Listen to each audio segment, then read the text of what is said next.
Charlotte Rose, how are you doing? I'm really well. How are you, Jerry? I'm good, thanks. It's a kind of sunnyish winter afternoon here, and yeah, I hate winter, but I'm as good as can be expected given the season. So I believe you're currently somewhere in the middle of England, touring in a mobile home. Is this right? Yes, called Hank Jr. And then this is my sidekick, little Marvin. Right. So yeah, so you're currently on an adventure, which we'll talk about, I think, a bit later. Um, Yes, but the main reason we're here is to because it's this is Marvin misbehaving. he's just snuggled right behind me. That's typical. Oh, What are you you got doing? you got a cushion. But yeah, it is the sixth anniversary of what I would say is probably the most interesting and exciting protest ever to happen outside British Parliament, and that's Yeah. that's a long pedigree. So it was the 6 years ago was the face sitting protest outside Parliament, and It we're was. here to remember it. And you were the person behind that. So we're going to talk about that today. Before we do that, could you give a brief overview and explain who you are? So I'm Charlotte Rose, a former multi-award winning sex worker, political campaigner, radio presenter, performer in a multi-award winning show called the Sex Workers Opera, and yeah, a campaigner for the decriminalisation of sex work. And yeah, I mean, your CV is impressive, I would say. In terms of the sexual freedom cause, you must be the most prolific and the best known person, yeah, who's been active in that area. Oh, I hope so, but I hope that I can lead by example and others will follow in my footsteps and carry on the torch, as it were. And so I've known you for how long? Is it? It's about Eight. 50 years. I like to I'm not roughly. that old. Oh yeah, I am. I know. um, we met in 2013, I believe. Is that not right? Probably you've got a much better memory than me. So yeah, And we met so at a what was it? It was a sensory fashion show held by Tuppy Owens. that was right. So it was a kind of erotic sensory fashion thing, so involving disabled people and people Yeah. with disabilities and that kind of stuff. I Tuppy was was Miss Satin and Miss PVC. And my PA at the time, if you remember, she was Miss Bubble Wrap. And as she went round and they were popping the bubble wrap, she realised it might not have been a good idea. so I remember. So this was Tuppy was very much a campaigner who cared about especially sexual access for disabled people, and that's also been one of the things that you've campaigned for as well. Yes. Yeah. And so but yeah, you were active then. When we met at the time, I think you just created an app for sex worker safety. Yes, it was the Time Wasters app, and I'd spent quite a lot of money on it to actually find out that the software was breaking the law. Do you know, I can't even remember um, what it was geared to, but I do believe that they've now incorporated this law in America under Sester and Foster for third-party apps. Mm. So even if I'd got round it then, I'm sure it would have come back to kick me in the ass coming up to now. So, but yeah, the idea was it was an automated safety system because a lot of sex workers rely on people. And as wonderful as what we are as human beings, we do make errors. And this system didn't. It had a safety feature that if you didn't respond, if you logged in the time that you were supposed to end your booking, and if you didn't, you'd get the first text to respond to within a few minutes. The second text, if there was no response, it would go through to an alarm call where an operator would then phone to check you're okay. And if there was no response from that, then we as the operating team would have sent out emergency services to the last GPS location. And yeah, I was breaking the law. Profiting from prostitution was the law as it stands now, still is the law as it stands now. Mm. But yeah, I couldn't do that because obviously I had to charge for using it as a membership. Yeah, and as I remember, I think you're setting up as it was a non-profit thing, but even though it was a non-profit thing, the fact that you're creating it, it shows the kind of craziness of sex work laws, that creating a safety system for sex workers was going to put you on the wrong side of the law. Well, this is it. I mean, as a former sex worker myself, this is one of the challenges that I've had to face through all my years of dehumanization. You know, we're not seen as equal human beings. We're seen as the lowest of the low, and we our safety is jeopardized because of that view. And I think the media has had a massive part to play in that. Yeah. Yeah, I mean, the media loves titillating stories, and anything involving sex work or whatever is kind of presented as entertainment or shock value.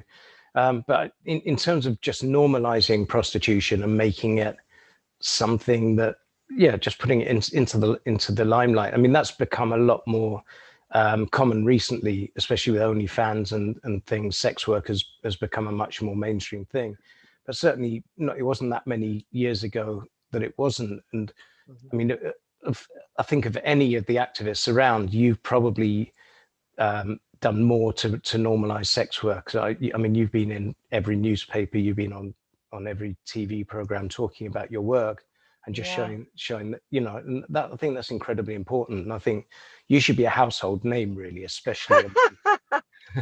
I mean, this I don't know whose house. a bawdy household name, house of ill repute. But yeah, I mean, you've done a lot of fantastic work, and people should know about it. And I mean, you've also run for Parliament Twice, yes, in both by-elections. The first one was against Douglas Carswell from UKIP, and then the second one was against Mark Reckless from UKIP. Mm. And it was weird because the first one wasn't really designed as such for me to stand, because, you know, as an independent, nobody knew me. The fact that I got 53 votes, considering nobody knew who I was, and I thought, okay, maybe I should have a go at this. And then the second one, I did some leafleting, and I doubled my votes, and I just thought, it's wonderful to know that, especially for the places I was running, a lot of people that I spoke to were not comfortable with my three areas of what I wanted to look at. It was better sex and relationship education at schools, sexual equality for the elderly and disabled, and the decriminalisation of sex work. And the biggest one out of those that people weren't happy with was actually better sex and relationship education at schools. Right. And, you know, I think that this old-fashioned narrative of that if you discuss something, it means that they're going to then do it, rather than giving somebody the tools to know what to do when the situation arises. Mm. And it was really interesting, really interesting. And because you know, I look at the generations of people of ages and things, and you do have a lot of homophobic folk within the elderly community. And that was a massive thing. That was always the question that I was getting asked. Or what happens if that turns my kids gay, or, you know, something like that. And it's just, I think where they got these ideas from, I don't know, but that you can remember, you go back to World War One, and you had all these sex posters. Can I just? I do not remember World War One. Okay, that's malicious. So you had all these sex posters from the army about talking about sexually transmitted diseases from flirtatious women. You know, that if the woman wasn't already married but they're happy to engage in a sexual encounter, then they're bound to have an STI. So you've got to think, and you remember AIDS, the AIDS pandemic, and the TV adverts that came out about that. You can't share a toilet seat. you can't share a tin of beans. You know, that fear mongering that the media has done has created this uncertainty of what if. And, you know, the elderly folk, I'm not saying all elderly, so please, I'm not ageist in any way, but yeah, campaigning for a town that was predominantly the grey market was always going to be a challenge. And do you know what? It's interesting. I've had Channel 4 and Channel 5 have said if I ever run again, let them know, and they'll follow me about. And I'm just like, oh, I think those days are done. It's a lot of hard work. Yeah, I mean, maybe you're after your current year, you'll feel refreshed. It'll be great to see you run again. But could you explain? I mean, at the moment, so I mean, you've lived in Devon for a long time. You're kind of famous in Exeter, Yes. and you've lived in and around London. But can you explain what you're doing at the moment and where you are? So at the moment, I'm on a personal journey, and so I don't introduce myself as Charlotte. I introduce myself as my birth name, which is Rebecca, and I am currently traveling around England, Scotland, and Wales doing a pub tour and filming them for my YouTube channel. Now, my background is hospitality. I used to teach hospitality at South Devon College, and I enjoyed the hospitality side of it, not so much the teaching because of the age group that I was teaching, but you know, I think this is why I've always done well in sex work as well, because I am a people person. I've got so many people skills that I just want to give the best. And so my partner was killed last year, which is still ongoing in the courts at the moment. So he and I were very keen on motorhoming, and what we wanted to do was January of this year, we had planned to leave the house and do the radio show on the road. And of course, he was killed in July of last year, and my world just got turned upside down. Mm. And you know, it's you know, I say this, and I think only somebody who knows a great loss will understand to the depth of what I mean by this. But when he died, I think a lot of Charlotte died with him.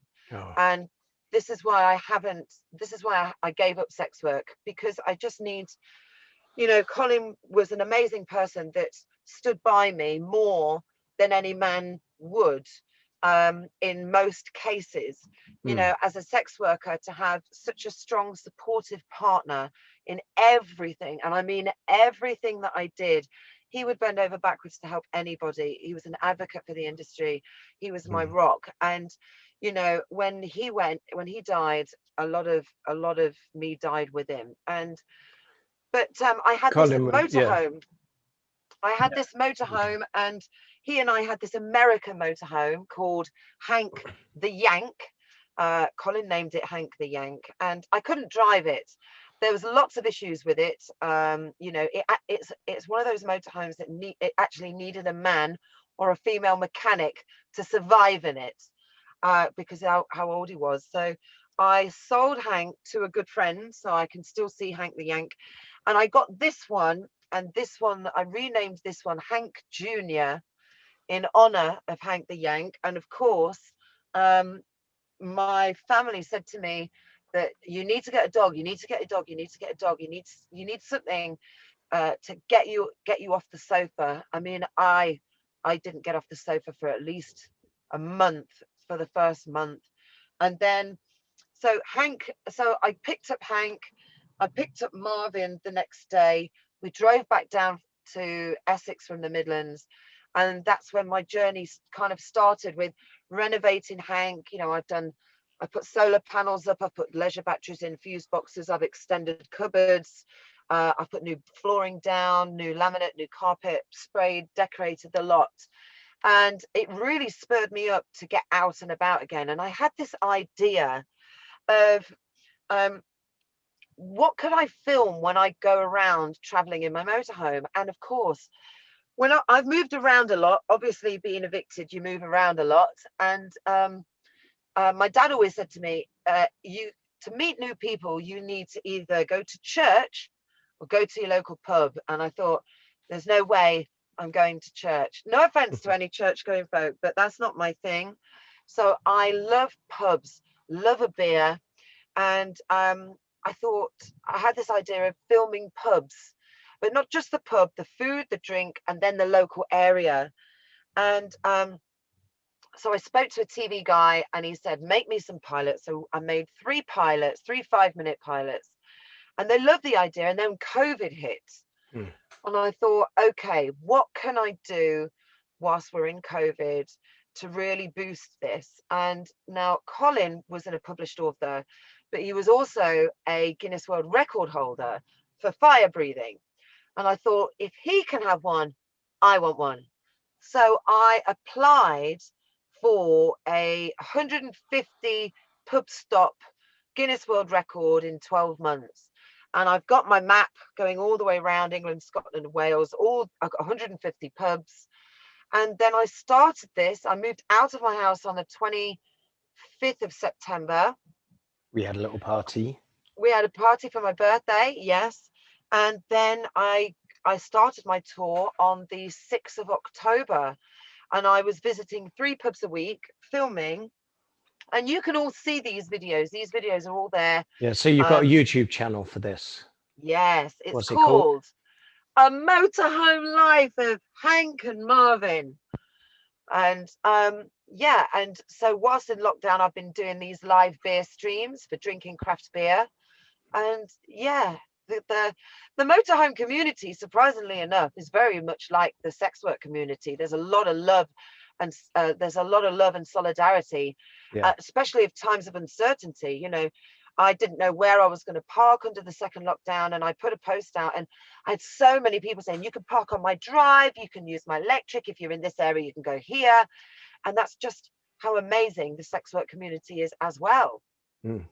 So you're on the road now. You had to take a break because of lockdown too, and now you catching up for lost time, drinking plenty and that kind of thing.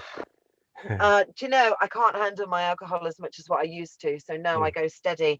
I do my live stream on a Saturday for craft beers, tasting 4 craft beers, despite the fact we did 6 last night.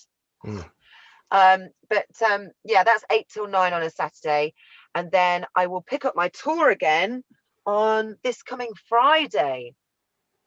Cool. So people should tune in and watch that. But I think, yeah, really, as I say, today we're talking about you as a campaigner and some of the fantastic things you've done. And yeah, I'm going to get onto the protest in a minute because, but yeah, you mentioned Colin along the way, who I knew well, and Colin was just a lovely bloke, wasn't he? And like, super soft and super tough simultaneously. Gentle giant. He was wonderful. And yeah, we miss him. But yeah, I remember one of the many things you did as part of your campaigning was that you and Colin appeared on TV as a couple to talk about doing sex work and being in a couple.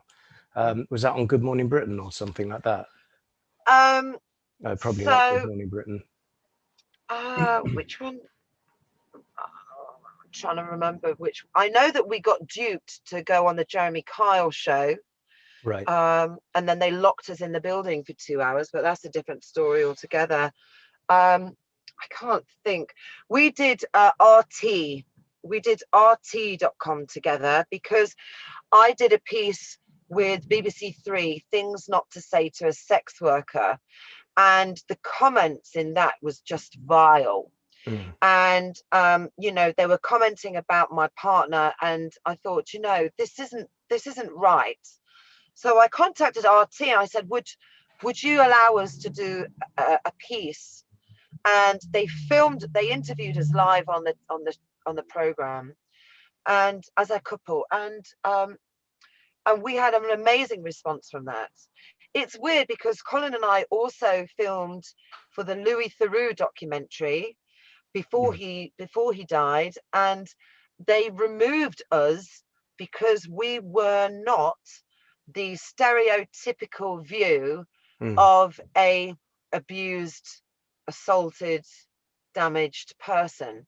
Yeah. So they didn't want that normalization. They wanted the two-dimensional either glamorous or tragic. They didn't want that normal, they interviewed my daughter, they interviewed the three of us together, and we were too normal, and they Yeah. didn't like that. Too happy. Yeah. I've Yeah. interviewed a few sex workers over the years, including a couple lately. And, the one thing that shone out, these aren't rare cases, as I know you use the term happy hooker, but this isn't an unusual situation, being happy and being a sex worker and being happy and not being a drug addict or abused or whatever. And yet this is what the media is determined to present. And I think Louis Theroux is slightly on the prudish side, isn't he, in his dealing with this issue? He got on so well with Colin. I mean, Mm. Colin was just about to do his charity boxing match, and they did a photo spar off thing, which was cool. And they sent me a massive, and I mean huge, bouquet of flowers after he died. But it just saddened me to think that, that's people are, the general population are under an illusion that all sex workers are the same, and we're not. We're all different. We have all our different reasons of why, but we're still human beings at the end of the day. And it shouldn't have to come to somebody else's perspective to state why we do what we do. It's our choices, it's our bodies, and we should be appreciated as human beings like anybody else, rather than some form of damaged good in some way. Mm. And that's the main reason why. I mean, I got evicted for what I stand for, and I got to a point where, I'd been threatened, I'd been blackmailed, I'd been evicted twice, and I just thought, what more can you possibly do to me that I can't handle? And that's when I thought, right, I'm going to make a stand. I'm not going to be the voice of sex work, but if I could be a voice of a sex worker Yeah. and somebody would listen. And it appeared that 53 people listened in one place and 116 people listened in another place.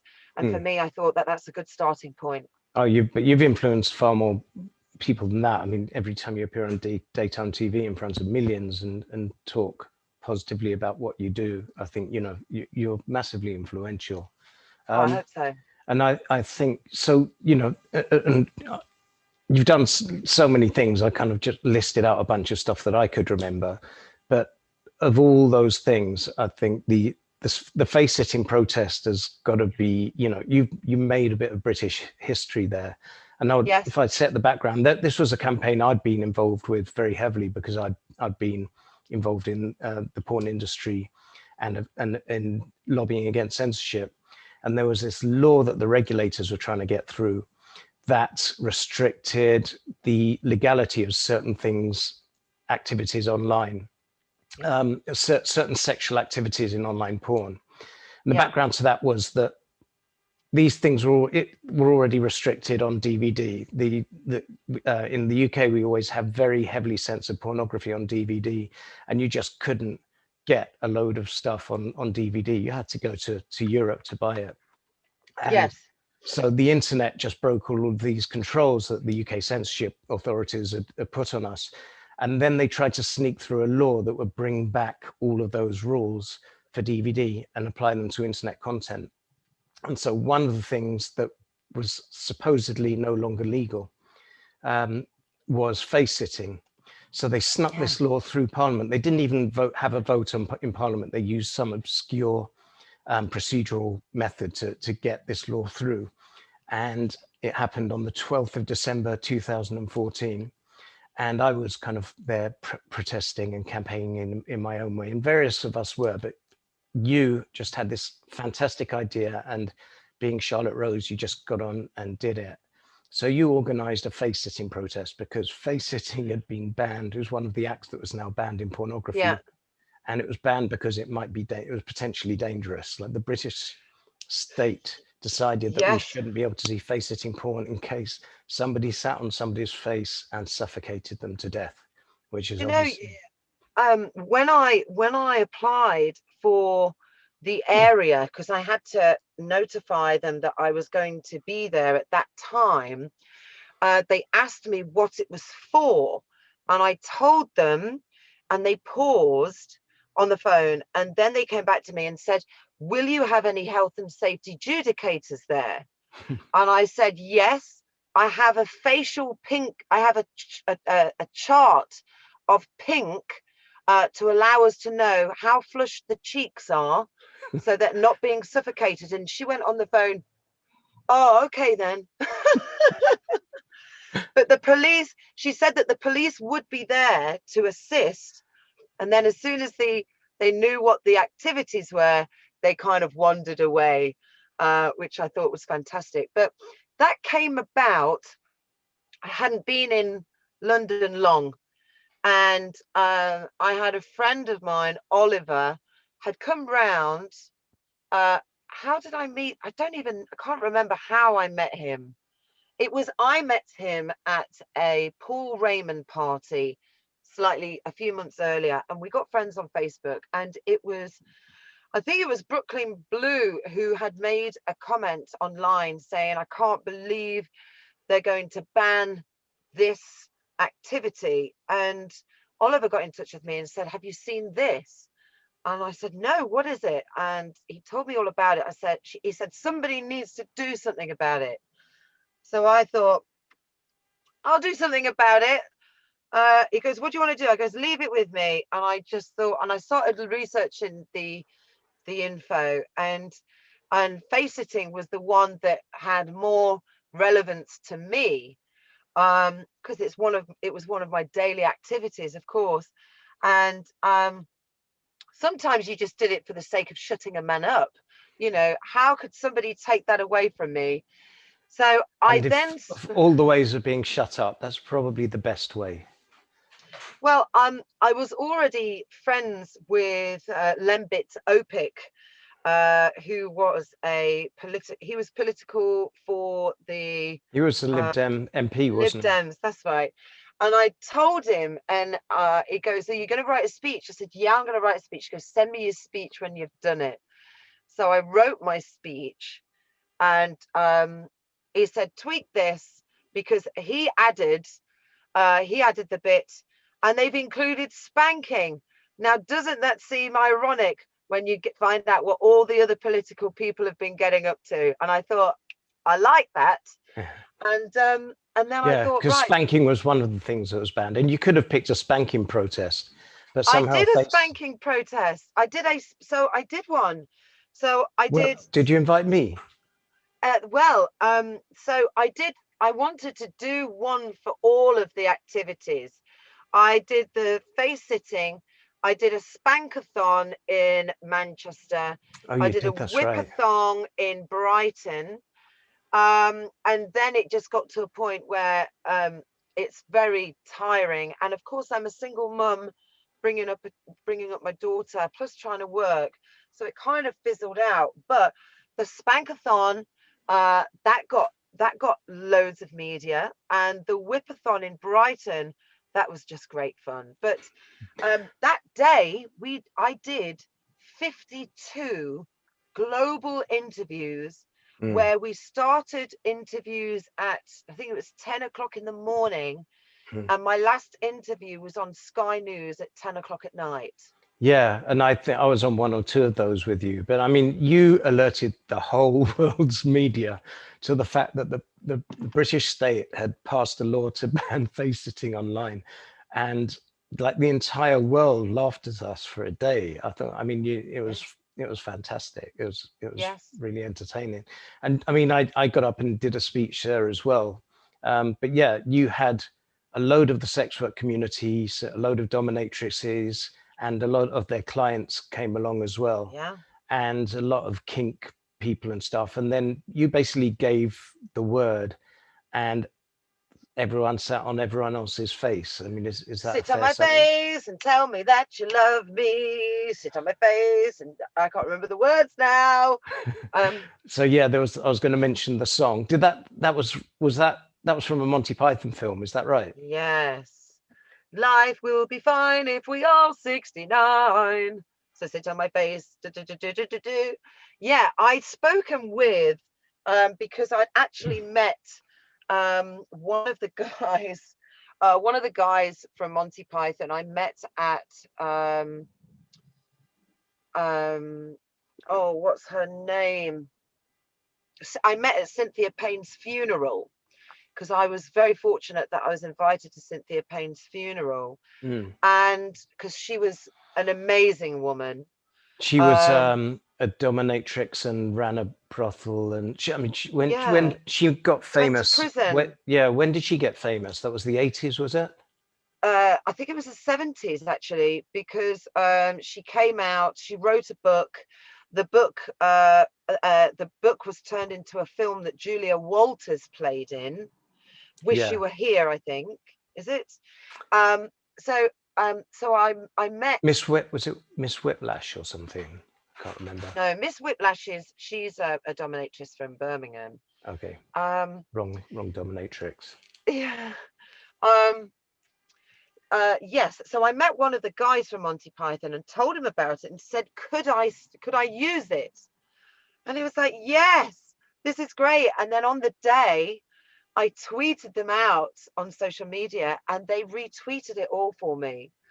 So it was fantastic that they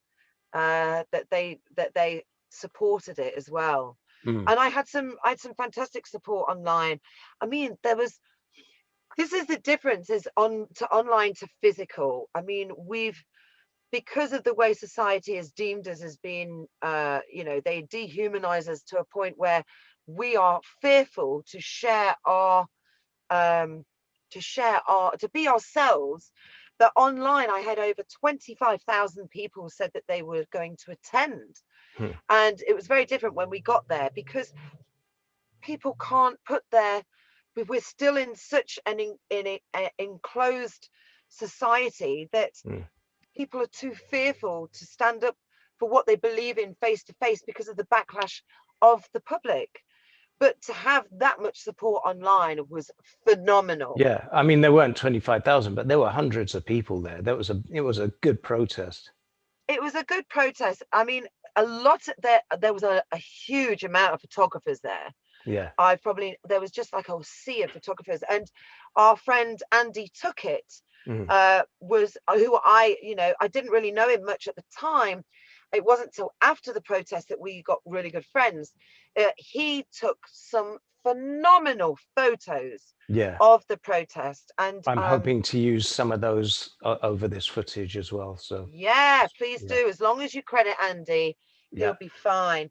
And if anybody wants to purchase any, then do go straight over to his website because his I'll his stick his artwork's I'll phenomenal. stick his link under the Yeah. video. So yeah, But I if it mean, wasn't for Andy, mm, I would have never have thought about doing the 13 steps to suppression yeah. artwork because that's what followed the protest. So do you want to talk about that? So there were 13 acts that were kind of now banned in theory in the UK. I mean, Yeah. it's worth saying as an aside that despite this law being passed, nothing ever changed. The police were never going to arrest anyone for streaming face-sitting porn or whatever. But It's about making noise. this was just some annoying like bureaucrats in the background just trying to get more power over the internet. But there were 13 steps, 13 acts that you Yeah. identified that were going to be banned in theory, even though none of them were ever banned in practice. Do you remember how many of the 13 do you remember? So there was face sitting, spanking, whipping, strangulation, penetration by objects. I've Um, lost count. um, so let's start again. Face sitting, spanking, water sports, humiliation, penetration by dangerous objects, um, uh, what is it? Role players, non-adults. Um, oh gosh, I've got to try and remember them Was there myself now. asphyxiation, Uh, yes, asphyxiation, stroke strangling? I'm trying to strangulation. remember. Oh, I didn't I say strangulation? Yeah, was Um, squirting. There was squirting, or was that Spanking. included with water sports? So Yes, like well, female water sports. ejaculation. Yeah. Yeah, water sports, female ejaculation. Yes, um, Fisting, does that include, is that one of that's the right. large Yes, objects? Yeah, so fisting. all of these fun things they tried All to these amazing take out things. of pornography. So you That's created it. this 13 steps to censorship art exhibition. So Well, how it did was that work? 13 steps to suppression To because it was, suppression. yeah, we were being suppressed, weren't we, Mm, sexually? And so I got a lot of a whipping. Whipping was in there. Aggressive whipping, it was called. And I remember in my speech, I explained, how can anyone define aggressive whipping? If I'm whipping you with a smile on my face, surely that's fun. And so I got a lot of people from the Marvin. I got a lot of people from the industry involved. So of course there was Mistress Absolute, who was there on the day, the very famous picture where she's got a cup of tea sat on her slave's face. And so she was fisting, and I wanted to do them in a comical way that would make people realize just how ludicrous it was. So I got a guy in a wheelbarrow that looked like an oven dish. She was then, so it was a mixed media, visual display of mixed media. You had green screen, you had Photoshop, and then you had illustration. And so he's got a pig's mask on, he's got an apple in his mouth, she's dressed in a pinafore with high heels on, with her gravy and everything ready to make Sunday dinner, and she's got a glove on and she's holding on to him, just about to fist him. And that one was called Fisto, as in the Bisto I think advert. I took the photo, I did the photography for that one. And yeah, that was fun. So, I mean, you basically took these ludicrous kind of cartoony images and then someone photoshopped them into really cool pieces of art.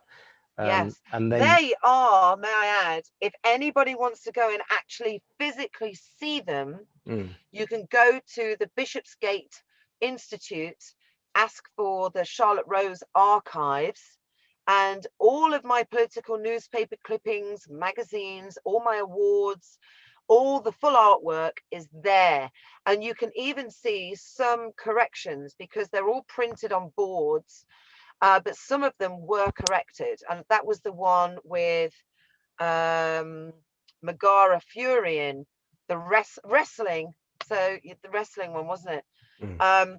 So yes, so they're all there. So please do check them out. Go, once COVID's all over, go see this beautiful art collection that was inspired by the global protest, the face-sitting protest, or porn protest. Many people remember it very differently. Yeah. So yeah, I think you really you changed the political landscape there. You kind of you got people aware to what was going on. Even though, I mean, that law, the 2014 law, didn't go anywhere in the end. They sneaked a more pernicious law in 2017, and then that was going to start censoring pornography online. And then Boris Johnson actually struck that down in 2019. He didn't strike down the law, but when he came to power, he said, we're not going to bother with this because it's ludicrous and it's going to cost millions of pounds to try and restrict pornography. So, we've been at this for a decade or so, and at the moment, none of the state attempts to censor the internet have happened. But we've got a new load of challenges ahead, and the online harms bill, whenever that comes into play, is going to start again attacking online sexual freedom, as well as a bunch of other online freedoms. So yeah, I mean, the anti-censorship battle never ends. Do you think you're going to go back to activism once you've finished your 150 pubs? I think for me, I mean, since Colin's death, I've been suffering with grief, and I call this journey my road to recovery. Yeah. I think I've got no plans to do anything other than sort myself out first. Yeah. Because it's been a challenging time, and I'm so I can't say too much, but it goes to court, it goes to trial So in this was March. related to Colin. It was a road accident. It was a road Yeah. collision. Yeah. So someone's been charged, and it goes to trial. in March. And so it's, I still don't know what happened. So until that point, I feel as though I still can't get any closure out of that chapter. So I think, once that's done, and I've seen and experienced more of life, who knows what the future could bring. I mean, I still get asked by TV companies. I still do a lot of interviews. I still do a lot of interviews. I do one with my daughter recently came out. I'm just bringing out the new story of my transitioning back to Rebecca. So you've got a kind of mini exclusive there. And who knows? I mean, I will always be an advocate for sex work. I will always do radio interviews. I will always do TV interviews. I'll always do magazine interviews, whatever they want, because I will always talk about the industry for what it gave me. And as far as I'm concerned, it liberalized my life so much, to a point where I'm far more empowered now than I was ever. I may not be as confident as what I was because of the loss of my partner, but I know that I'll rebuild that again. But not to say that I never had it because of the industry. The industry gave me more things in life that I would have ever have achieved without seeing it, without being in it, without feeling it. And I'm massively grateful. And the money is a massive bonus. And if you're grateful, I mean, the industry, I think sex workers who hadn't heard of you should have heard of you, and they should be very grateful to you, because, as I say, you've done more than almost anyone to put it on the map and to normalize it and to show that this is a valid way of living your life and making a living. But we also need to give credit to the hardworking folk at the various different charities, like the English Collective of Prostitutes, and also Ugly Mugs as well. There's some fantastic key players in there that keep fighting this fight daily. I will always get involved in as many things as possible that if people want me to. And if I feel strongly about something, then I'll take matters into my own hands. We've noticed, we know this, Charlotte. So you know what, I think I hope this year is fantastic for you, and that you do find your way back to yourself. And we're looking forward to having Charlotte Rose explode back on the scene. Well, you can't get rid of Charlotte. I mean, she's every Monday exploding on your screen with the radio show. So as you are part of the wonderful debate team. I know, it's great. This is Rose Talks Sex, your radio show. Yes, Mondays, 8 o'clock, 2 hours of pure sexy fun in your face, from the van, anywhere in the country. I'll be in there. Your face or on your face. There's a very important legal distinction here.